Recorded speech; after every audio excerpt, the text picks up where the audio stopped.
Waitrose unveiled AI smart trolleys over in the UK. According to the Daily Mail, Waitrose has brought in innovative smart trolleys powered by artificial intelligence, which keep track of products as shoppers pick them off the shelves. The small scale trial at the upmarket chain store in the Berkshire town of Bracknell is believed Cool. to Shout out to the Frecknell. Yes, is believed to be the first time a UK supermarket has used so-called smart carts.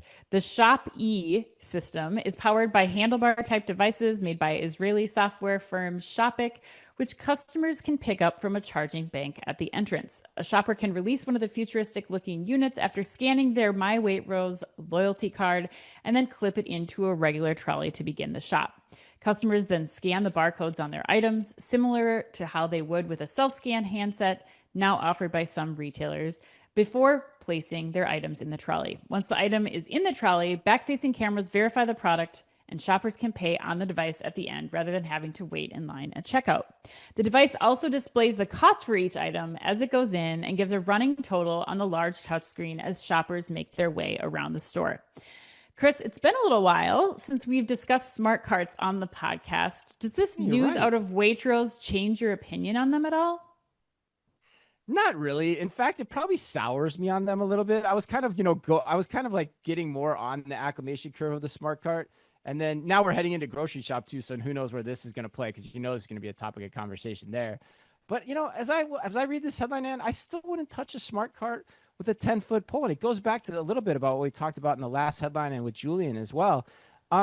Because the infrastructure is expensive, and you don't really know what substrate is going to win out in the long run. For example, the use cases we've always heard about are what you shared, right? One, so that you can serve up retail media to the shopper while he or she shops, right? That's one of them. Mm-hmm. And then secondly, the other use case we hear a lot about is that customers like to see their budget in real time. Okay, yeah, great. But do you need the full cart from Instacart to do that? The full caper cart? No, you can do those things with something like this. But then with this, you also have the issue of acclimating the customers to clicking these things on the cart, Yeah. going up, scanning them, getting them, which is the same with the scan and go units you see in Europe too. So, maybe it'll play over there. I don't know. But it just feels like it's an awfully big bet and big spend and a customer hurdle for something that may not even have that big of a payoff at the end of the day. So to me, your money could be better spent in helping your staff actually get work done, as opposed to throwing what will ultimately become another task on their plates, which is teaching shoppers how to use these cards.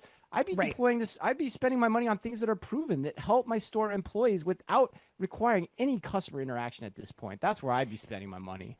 Yeah, I agree. And shout out to Toby Picard, who actually, was the one that uncovered that this was all Yeah. happening, a friend of the show too.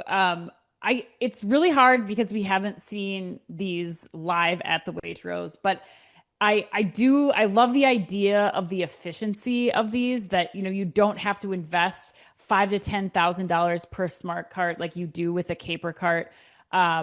However, I still think there's too much friction for the customer, Chris. I agree with you there. I don't understand why, as the retailer, you wouldn't start to like go the way of what like Sam's Club is doing, where you have the individual just like you already have your app up with your loyalty card on it. Why aren't you testing scan and go in that way? Like, you still have to scan each barcode of each product. It seems Right. like it'd be simpler without having to get the cart Yeah, if you care involved and about your like having budget, a you can just contraption. do it that way. I Yeah. guess, yeah. I mean, I don't Yeah. know. I think there's Yeah. other smarter ways to be doing this, and other places that I'd be investing Yeah. in my store, to your point, especially the retail media angle. I don't know how you even start to get without connecting to something like an Instacart, because I think that's where the value of the Instacart caper cart comes in, is like you are connecting to a broader store ecosystem. You're not just connecting to, it's not just about the cart. And in this case, I still think it's too difficult, and there's going to be too many moving pieces here for Waitrose to really see the value of doing something like this in store. So I think this is going to be a short-lived pilot for Waitrose, but a Yeah. good idea in theory, but Yeah. I don't think this execution is right. The other thing I think about too is like, why is anyone the first one in the water on these things? Because I go back to like our conversation with Dave Steck, and if Dave Steck of Schnooks, for those that maybe aren't familiar with him, longtime friend of the show, had him on a lot. I mean, he would tell you hands down, he would he would kill somebody if they took the robot out of the store. You know, the smart Mhm. cart's like a nice to have to him. It's something they're experimenting with, but like, you know, and like that's how he sees it. Like there's so many more useful solutions that should be invested in, you know, over this. And I don't understand why anyone would be first on this. Well, and they're using Schnucks is using the caper cart, which again is Yeah. like there's other value to that. It's playing into the intelligence, the store intelligence, not just an independent unit that's serving one purpose, which is Yeah, the to, overall help a design. checkout. Yes, exactly. So Yeah. yeah, I don't know. I hope that we get to see this at grocery shop and kind of get to talk to the company to get their perspective firsthand on Hmm. how this and other pilots are going too, because that also makes the difference and helps us think of things that maybe we're Yep, not for considering. sure. So